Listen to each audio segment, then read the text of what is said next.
Mi gente, welcome back.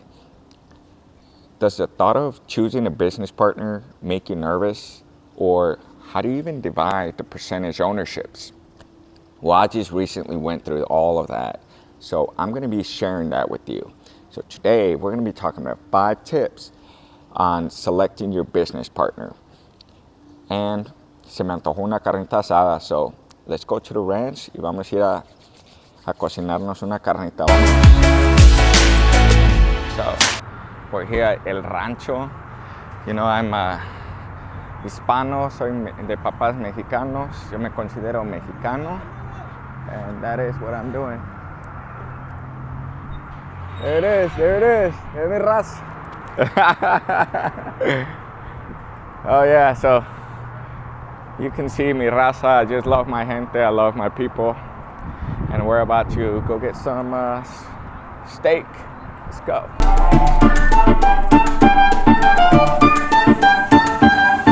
Una carnita asada no se necesita mucho más que pues, la carne.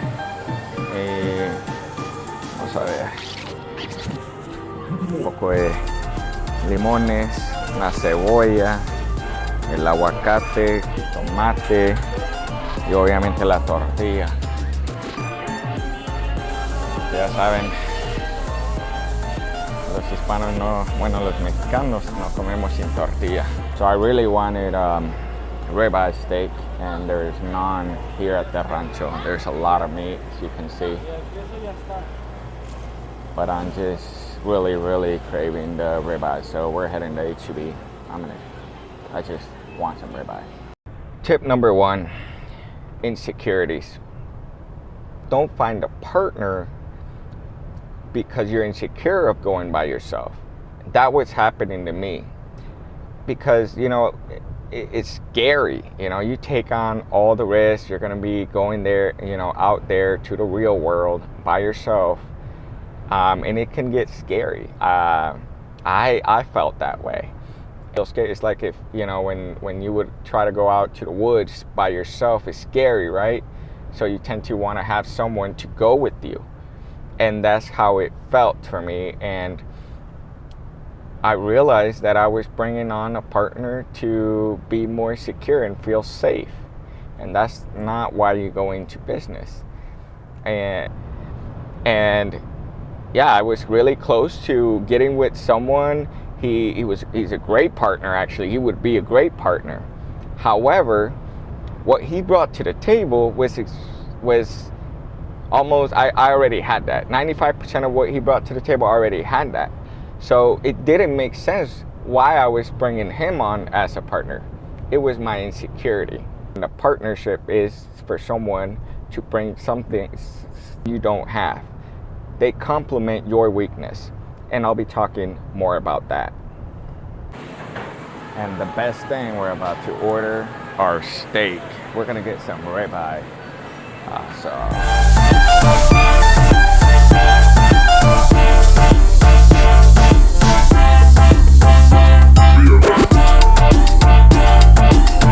We're all set and heading to the ranch. So I'm gonna cook grill out too.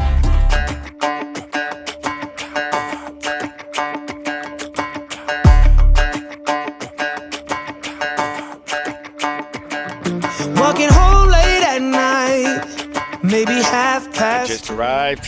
We're about to turn on the grill and get the day started. More of a relax, enjoy the family time. You probably see right now it's my family, just having a good time. Tip number 2, you're getting married. Even just the thought of marriage is scary. Nah, I'm just kidding. But you are getting married when you pick out a business partner. So you really should know that person very well. How well do you know this person, right? Do you trust this person? You're going to be sharing bank accounts, personal information when you're applying, you know, like socials, credits, a lot of personal information. So you have to trust your business partner in that sense. Another thing, can you have tough conversations? Can you like just feel free and open to just walk to this person and really just express yourself and feel comfortable having a tough conversations, because it will happen, then that is super, super important. What does your credit look like? In my previous business, you know, we were 3 partners, and like one of them didn't have great credit, and so that was limiting us to get loans until I found someone that could help us fix their credit, and then from there, you know, it works. But that is something to consider, that do they have credit or not, to be able to apply for financing, loans, etc. Another thing is, what values do they value? Like power, status, a lifestyle. Like with my previous business, one of the issues that came up was that you know, I don't have a family, so I was content with not taking as much money out of the business. My business partners had families, big families, up to 3 to 5 children, and they wanted to take out more money out of the business. And so that was a little conflict, and it's understandable. But that is something that you have to understand, you know, how much, you know, and then some people, like, you know, want to live a life a little bit more like this or like this. I mean, there's just so many factors there. And then some people value other things. Like I value, you know, having control of the business. Does your partner value that? Is that something, you know, so you have to really understand that part of your partnership if you are thinking of getting a partner.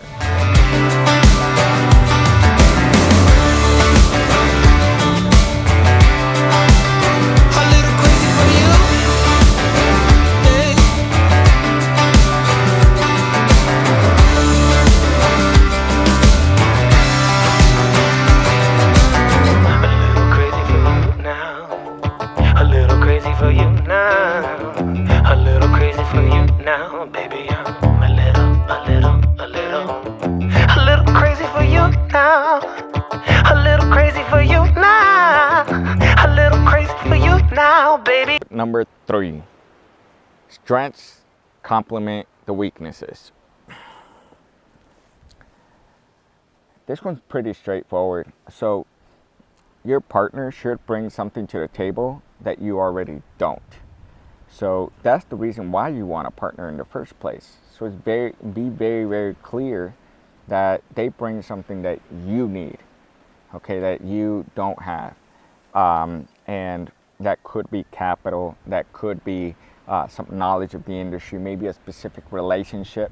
And we will be talking about it in the next step. But just understand that, in my opinion, from what I've, you know, realized, is that if it's a business partnership, they should complement your weaknesses. Like your strength should complement his weakness, and their weakness should complement your strengths. Okay? So I'm just laughing that I just tell my dad I got a new career as a YouTuber. So I am now a YouTuber. You know, it's kind of funny to talk about that because, you know, like Hispanic families, like if they hear that you are a YouTuber, you know, it's like, go get a fucking career. Like, ve y agarra una pinche carrera, cabrón, de veras. You know, so they don't tell me anything anymore. I think I've proven them. But, you know, if you're Hispanic, si eres Latino, tú me entenderás. Una pregunta. So, ¿qué piensas de mi nueva carrera como youtubero? Ay, Adbelito. ¿Qué? Ahora soy youtubero. Esa es mi nueva carrera, ahora a ver cómo me pagan los biles, ¿verdad? Tip number 4. An agreement with what ifs answered. If it's not in writing, it's not enforceable. So make sure you have an agreement in the first place. And that agreement recommended through a lawyer. That's what I would recommend. And in that agreement, one thing you must have is make sure the roles are very clear for each partner. You know, what is your partner gonna do and the scope of what they're supposed to bring to the table, right? As well as you. What are you doing and what are you bringing to the table?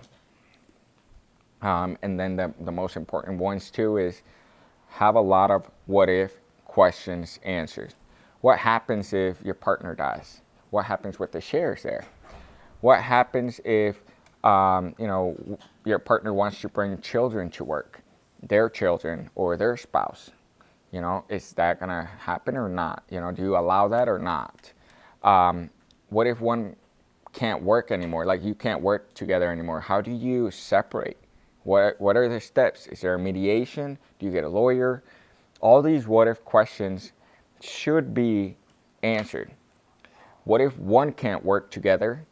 And how do we separate? Can you fire one of the owners as an employee? These tough questions have to be discussed up front before you even initiate the business. The moment that you start your business, you lose leverage. Like you already lost your leverage, and it's very important to have all these what if questions answered ahead of time and put in writing.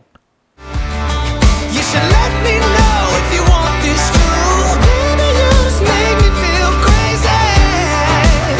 A little crazy for you. I feel crazy. A little crazy. And tip number 5 is the core threes. The core threes is something that I made up, and this is what I recommend to help determine the percentage ownerships between you and your partner or partners, okay? And that is to take into account 3 things: sweat equity, value equity, and capital equity. Sweat equity is the time invested into this business, okay? Really to determine the roles between you and your partners will help figure out, you know, who's gonna put in a lot more time than the other, okay? So in my previous business, I put in a lot of sweat equity while one of my partners did not, okay? And that partner put in capital, right? So, but it's important to determine that ahead of time because you wanna put a value to that. That is a lot of value. Time is equity invested in a business. Second one is value equity.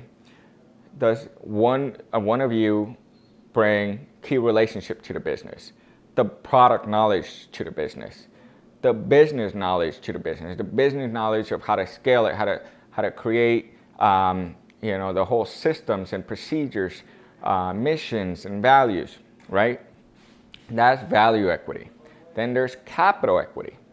And capital equity is money, right? So you need money to start up. We all know that, and that's the one that mostly everyone thinks about first. And it's not necessarily, oh, we're gonna put in the same amount of money and therefore, you know, it's already 50-50. First of all, I don't believe in 50-50s. Nothing is ever equal. If you consider all these 3, it doesn't make sense how they would all be equal, right? So it's important to really consider all 3 before you even start your business to actually determine the percentage equity between your partners and you. Now let's go check on the steaks and the chicken because I am hungry. So let's go.